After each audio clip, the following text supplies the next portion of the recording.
আমাদের সবার বাসায় বাচ্চা আছে এবং বাচ্চা থাকলেই টয়েস থাকবে এবং টয়েস থাকলেই এরকম বাসা মিস হতেই পারে।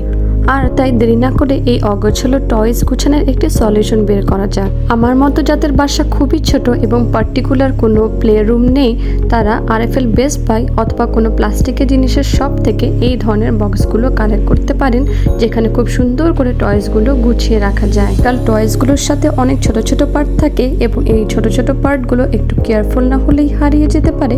এমন সকল খেলনাগুলো গুছিয়ে রাখার একটি ইন্টারেস্টিং ওয়ে আমি আজকের ভিডিওতে দেখাবো। আর এর জন্য আমাদের লাগবে জিপলক ব্যাগ এবং একটি পার্মানেন্ট মার্কার পেন।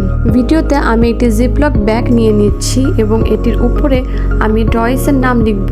বেসিক্যালি এখানে আপনি একটি কিওয়ার্ড ইউজ করতে পারেন, যেরকম আমি এখানে আইসক্রিম কার্টের টয়েসগুলো রাখবো, ছোট পার্টগুলো রাখবো, তাই আমি এখানে লিখে নিয়েছি আইসক্রিম কার্ট। ব্যাগের উপরে আমার নাম লেখা কমপ্লিট হয়ে গিয়েছে। এখন আমি জিপলক ব্যাগটিতে আইসক্রিম কার্টের আদার্স যে ছোট ছোট পার্টগুলো আছে লাইক ক্যান্ডি, ললিপপ, আইসক্রিম, কয়েন, মানি, এই পার্টগুলো সুন্দর করে এটার ভিতর ঢুকিয়ে রাখবো। ইচ্ছে করলে আপনারা জিপলক ব্যাগস ব্যবহার না করে এক্সাম ফাইলগুলো ব্যবহার করতে পারেন।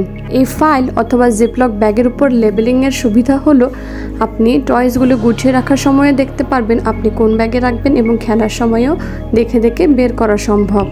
এভাবে অর্গানাইজ করলে টয়েসগুলো সহজে হারিয়েও যাবে না, একই সাথে খুঁজে পেতেও খুব সুবিধা হবে। আমার আইসক্রিম কার্টের ছোট ছোট পার্টগুলো গুছিয়ে ফেলা হয়ে গিয়েছে। ঠিক একইভাবে আমি আমার বাচ্চার আদার্স যে টয়েসগুলো আছে, আদার্স যে ছোট ছোট টাইনি পার্টসগুলো আছে টয়েসের, সেগুলো একইভাবে জিপলক ব্যাগে নাম লিখে লেবেলিং করে সুন্দর করে গুছিয়ে ফেলেছি। দেখুন কি সুন্দর করে জিপলক ব্যাগে লেবেলিং করে আদার্স টয়েসগুলো ছোট পার্টগুলো সুন্দর করে অর্গানাইজ করে ফেললাম। এখন টয়েসের এই ছোট ছোট পার্টগুলো হারিয়ে যাওয়ার সম্ভাবনা কিছুটা হলেও কমে গেল এবং গুছিয়ে রাখাটাও সুবিধাজনক হলো, সহজ হলো। আপনারাও আপনাদের সোনামণিদের খেলনাগুলো এভাবেই গুছিয়ে রাখতে পারেন। আমার আজকের ভিডিওটি আপনাদের কেমন লাগলো জানাবেন। আশা করি সবার খুব ভালো লেগেছে। আবার দেখা হবে, আবার কথা হবে নতুন কোনো ভিডিও, রিভিউ অথবা ব্লগ নিয়ে। সেই পর্যন্ত সবাই ভালো থাকবেন, সুস্থ থাকবেন। আল্লাহ হাফেজ।